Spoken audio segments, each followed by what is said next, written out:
ka san yaran ba wata yar sabga ta kawo kuɗi a ɗan datsin nan. Kai ba ka da labarin an ce idan ka kai mai coronavirus a baka 500. 500 fa kace? Kai karen 500 ne a wannan aika warke. Ka gane kai kawai mai 60-40. Ai ba za ka yi ta bai. A'a ka gane in ka kai ka kawai 60-40 za a samu sai mu sanya za a yi kaga sallar mu cikin warkaje me za a yi ta. Ka zo mu je kawai. Na gidana a shagara.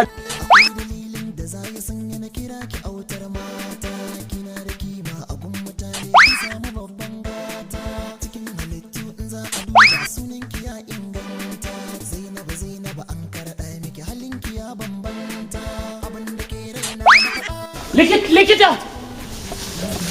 Likita! Ina likita!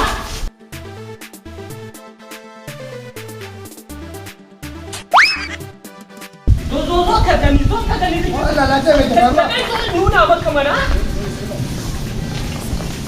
Wayyo! Wallahi kaga dan uwana ne.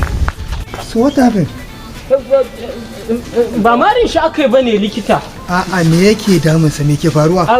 Ka gane tun shekaran jiya da ya fara wasu zuha yana fama da makasa. Ka ji ko da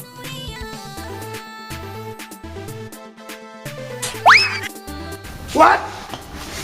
likita me ke faruwa kan? Wallahi shegiyar ce. Wallahi shegiyar ce. Me ce shegiyar likita? Ba ka jin abubuwan da ke faruwa a kasashen duniya kuma ya zo mana kasan nan? Ina me kenan? Coronavirus.